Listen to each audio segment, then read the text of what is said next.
Olá pessoal, tudo bem? Fazendo aquele resumo de República que eu estava devendo para vocês, tá?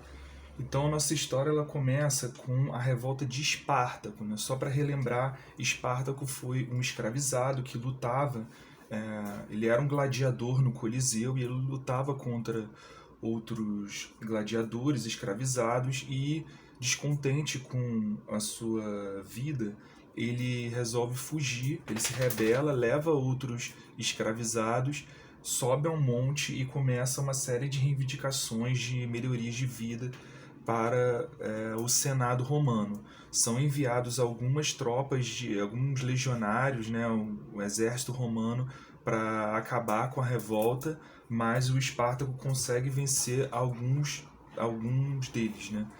E o Marco Crasso, tá? Marco Crasso que, além de ser um líder militar, ele era uma das pessoas mais ricas de Roma. Né?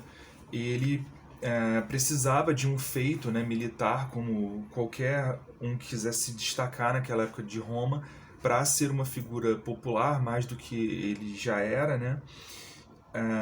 E aí veio a oportunidade, né? Então ele foi lá com seus legionários para tentar combater o Espartaco. Chegando lá, eles encontraram dificuldades e eles tinham um plano. Desculpa aí o barulho, que minha rua é bem barulhenta. Vai acontecer isso às vezes. O Marco Crasso ele precisava, ele queria atacar o regime do Espartaco, né, a legião, os rebeldes do Espartaco, ao amanhecer. E uma figura, né, um jovem que chegou nessa reunião chamado Júlio César, ele vai aconselhar o Marco Crasso a que pegue o Espartaco de surpresa. Então que ele ataque os seus acampamentos à noite e ao invés, né, de esperar por reforços para ter uma organização melhor do exército, ele usar o fator surpresa para conseguir acabar com o Espartaco. O Marco Crasso confiou no Júlio César, o ataque deu certo e o Júlio César passa a ser um braço direito aí do Marco Crasso, né? Lembrando que o Júlio César nessa época não era uma figura, era uma figura desconhecida, né? Era um jovem oficial que agora desponta aí como um fiel escudeiro do Marco Crasso. Né? Ele consegue rebelar a revolta de Espartaco, né? E só que acontece uma questão. Um outro líder militar que estava numa outra parte, né, do destacamento para reprimir o Espartaco, né, já que o seu exército era muito grande, ele se chamava Pompeu. Né? Pompeu. E o Pompeu ficou sabendo que as legiões do Marco Crasso tinham vencido o Espartaco. Né? Então o que ele fez? Ele se antecipou. Como na época, né, não existia WhatsApp, não existia vídeo, ele pensou, bom, se eu chegar primeiro em Roma e avisar para a população que eu acabei com o Espartaco, eu vou ser reverenciado por todos. Né? Então foi o que ele fez. O Marco Crasso tratou de crucificar, né, os rebeldes, né, fez uma estrada de pessoas crucificadas para servir de exemplo para que outros não se rebelassem. Né? O Júlio César foi contra porque achava que era um gasto de material muito grande, mas mesmo assim ele o fez.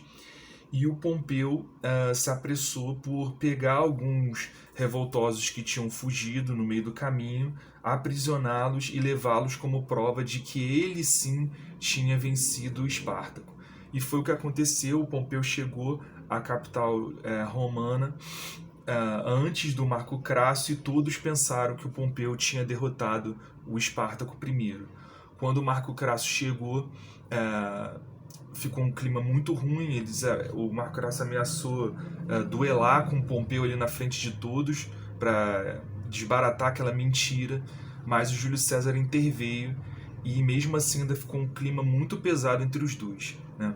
Isso continua porque o Pompeu ele queria propor ao Senado que o Senado desse mais terras para os seus soldados da 7ª e 8ª Legião. Só que o Crasso era contra, porque falava que isso podia comprometer o orçamento de Roma, né?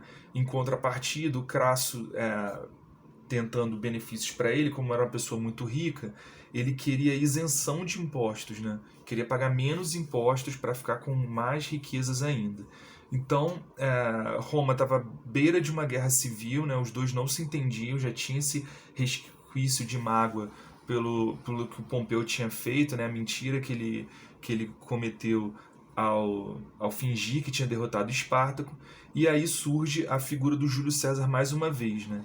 Ele se coloca perante os dois e afirma que ele poderia resolver esse impasse se os três ficassem no poder.